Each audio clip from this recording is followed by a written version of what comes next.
जय श्री कृष्णा, राधे राधे, श्री हरिदास। तो मैं पूनम सिखवाल आप सभी का स्वागत करती हूँ। मैं अपने चैनल पर ठाकुर जी की कुछ रोचक कहानियाँ और अपने साथ के कुछ एक्सपीरियंस, ठाकुर जी की दिनचर्या और तीज त्यौहार की जानकारी ये सब शेयर करती हूँ। अगर आप सबको भी इन चीज़ों में इंटरेस्टेड है तो चैनल को सब्सक्राइब करना बिल्कुल न भूलें। आज बहुत ही अच्छी मज़ेदार रोचक कहानी मैं आप लोगों के साथ लेकर आई हूँ जो मैं आप लोगों के साथ शेयर करूँगी। तो कहानी कुछ इस प्रकार है कि कहानी का मतलब ये है कि हमें कभी किसी के साथ धोखाधड़ी नहीं करनी चाहिए, क्योंकि ऊपर जो बैठा है, आप जिस भी भगवान को मानते हो, उनकी सारी नज़र हम पर रहती है। तो हम किसी के साथ धोखा कर कर हम खुश हो जाएंगे, पर वक्त आने पर भगवान हमें उसकी सज़ा ज़रूर देता है। तो जो ऊपर बैठा है, हमेशा ये याद रखिए, कोई हमें देखे या ना देखे, पर जो हमारा ब्रह्मांड में जो स्वामी बैठे हैं, जो हमारे सर्वस्व ठाकुर जी बैठे हैं, उनकी सारी नज़र हम पर है। अगर हम अच्छा काम करेंगे तो उनकी कृपा दृष्टि होगी, या किसी के साथ छल करेंगे तो ठाकुर जी हमें उसका सबक ज़रूर सिखाएंगे। तो चलिए, ये कहानी इन्हीं चीज़ों पर आधारित है। तो चलिए कहानी की शुरुआत करते हैं। कहानी को एंड तक ज़रूर देखिएगा, बहुत आपको अच्छा लगेगा। बिहारी जी के भक्तों में एक कथा बहुत प्रचलित है, शायद आप लोगों ने भी पहले सुनी होगी। एक ब्राह्मण था जो बांके बिहारी का भक्त था। एक बार उसने किसी महाजन से कुछ रुपये उधार लिए।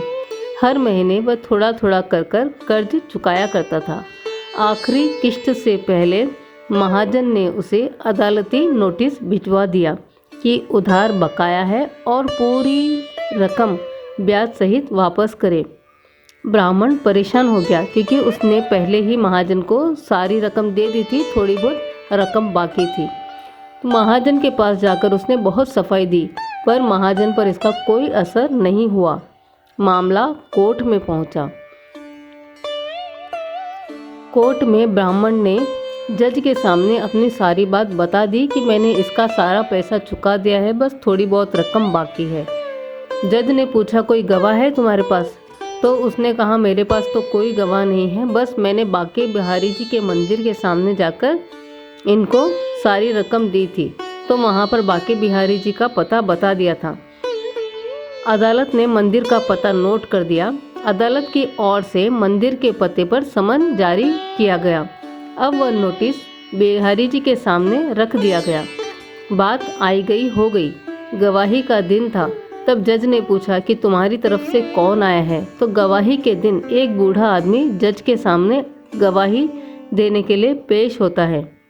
उसने कहा कि पैसे देते हुए मैंने देखा था, मुझे पता है कि पैसे कहाँ रखे हुए हैं, किस तारीख को दिए हुए, उसका सारा लेखा जोखा मुझे पता है।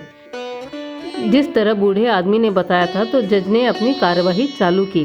जज ने सेठ को कहा और उनका बहीखाता देखा, तो गवाही सही निकली। रकम दर्ज थी, फर्जी नाम डाला गया था। जज ने ब्राह्मण को निर्दोष करार दिया, लेकिन उसके मन में यह उथल पुथल मची थी कि आखिर वह गवाह था कौन। उसने ब्राह्मण से पूछा।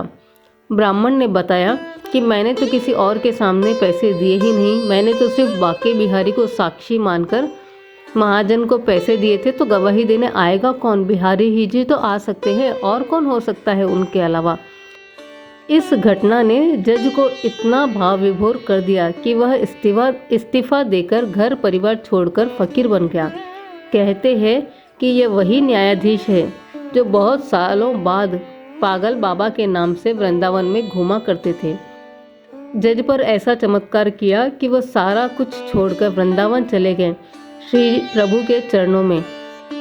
तो यह सत्य घटना है। जब वृंदावन में एक पागल बाबा है, वो पहले न्यायाधीश थे, और यह सब उनकी आंखों देखी हुई घटना है। तो ये मैंने भी सुनी थी, तो मैंने सोचा मैं आप लोगों के साथ शेयर कर दूं। तो आप लोगों को यह प्रसंग कैसा लगा? अगर पसंद आए तो लाइक शेयर कमेंट करना बिल्कुल ना भूलें, और ऐसे ही वीडियोज़ देखने के लिए चैनल को सब्सक्राइब करिए, लाइक शेयर कमेंट करें। अगर आप लोग इस तरह से करते हो तो मुझे मोटिवेशन मिलता है, और अगर आप लोगों का मोटिवेशन मिलेगा तो मैं ऐसे ही वीडियो लाती रहूँगी। मिलती हूँ नेक्स्ट वीडियो में, तब तक के लिए tata bye bye, take care, Radhe Radhe.